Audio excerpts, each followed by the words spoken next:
never slow up, no I don't take shit. I got no love for the fakeness. If you wanna play tough and wanna hate this, I'll always show up.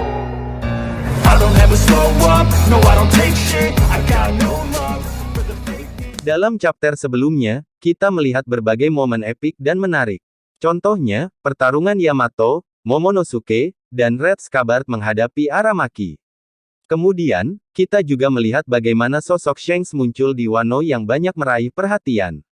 Dan yang juga tidak kalah menarik adalah kabar tentang Sabo. Sebelumnya, seperti yang kita ketahui bahwa sosok Sabo dikabarkan tewas.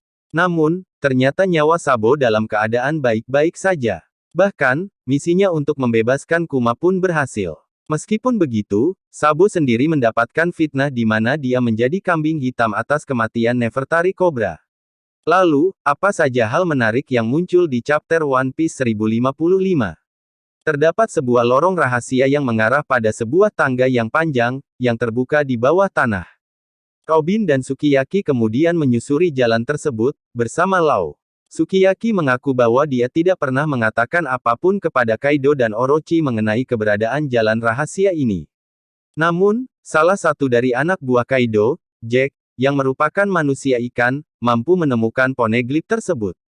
Robin sendiri bertanya mengapa manusia ikan mampu menemukan poneglyph.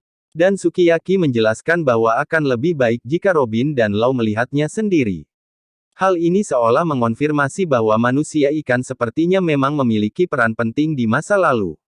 Di sisi lain, ini juga seolah memberikan petunjuk bahwa mungkin manusia ikan memiliki kemampuan untuk menemukan atau membaca poneglyph. Apakah mereka pun memiliki kemampuan seperti halnya suku mata tiga? Bisa jadi. Sejarah Wano. Banyak yang bertanya-tanya tentang sejarah negeri Wano, karena Oda sendiri belum pernah menjelaskan mengenai hal ini sampai pada One Piece chapter 1055 ini.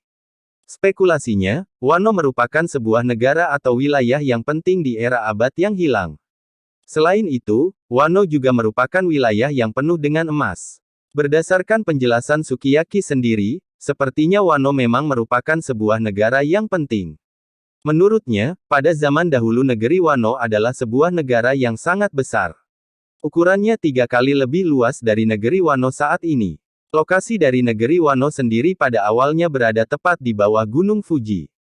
Tinggi permukaan wilayah Wano sama dengan tinggi permukaan laut. Namun, karena hal inilah banyak wilayah tersebut yang akhirnya harus tenggelam akibat derasnya air hujan yang membuat volume air meningkat. Tembok besar. Yang menarik adalah menurut Sukiyaki, wilayah Wano pada 800 tahun yang lalu sengaja menutup wilayah mereka dengan tembok yang sangat tinggi. Tembok-tembok besar sengaja dibangun mengelilingi wilayah tersebut. Hal itu membuat negeri Wano harus terkunci.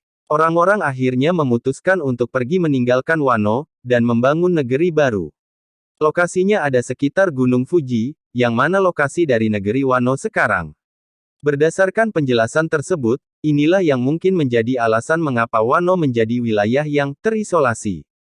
Karena, tembok-tembok tersebut masih berdiri saat ini di mana bahkan untuk bisa mencapai lokasi Wano sekarang maka seseorang perlu melewati tembok tersebut.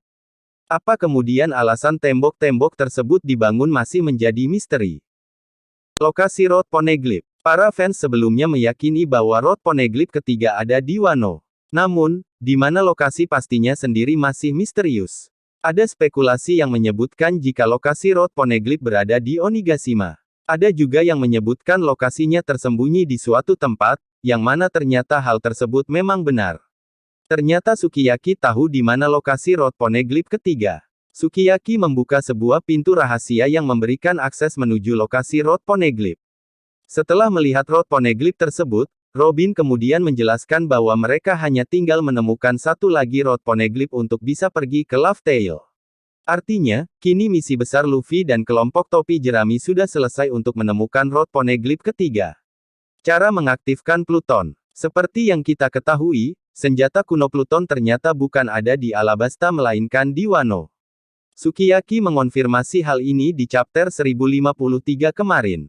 Dalam One Piece chapter 1055 ini Sukiyaki kemudian mengajak Robin dan Law ke tempat di mana Pluton berada. Yang menarik adalah dia sendiri tidak tahu seperti apa bentuk dari Pluton, yang tersimpan di dalam Gunung Fuji.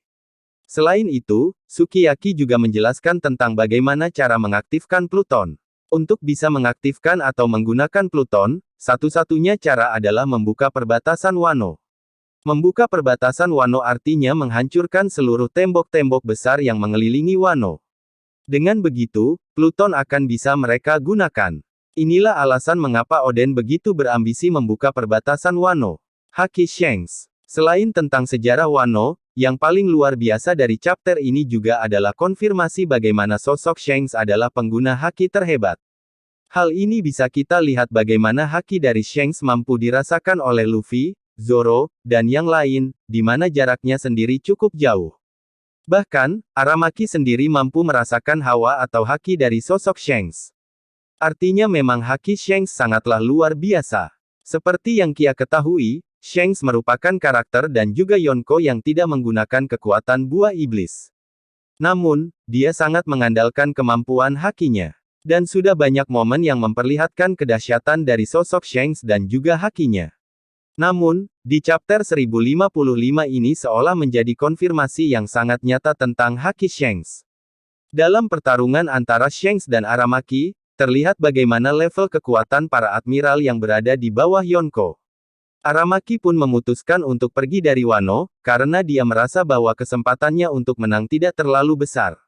Chapter 1055 kembali menghadirkan banyak poin penting dalam seri One Piece. Apalagi, hal yang membahas mengenai sejarah negara Wano yang Sukiyaki ungkapkan kepada Law dan Robin. Sedikit demi sedikit akhirnya kita mulai mengetahui tentang apa yang terjadi kepada Wano dan juga rahasia di balik semua itu. Juga, kita akhirnya tahu di mana lokasi Road Poneglyph ketiga. Bagaimana pendapat kalian? Silakan komen di kolom komentar, dan dukung channelnya biar kami semakin semangat.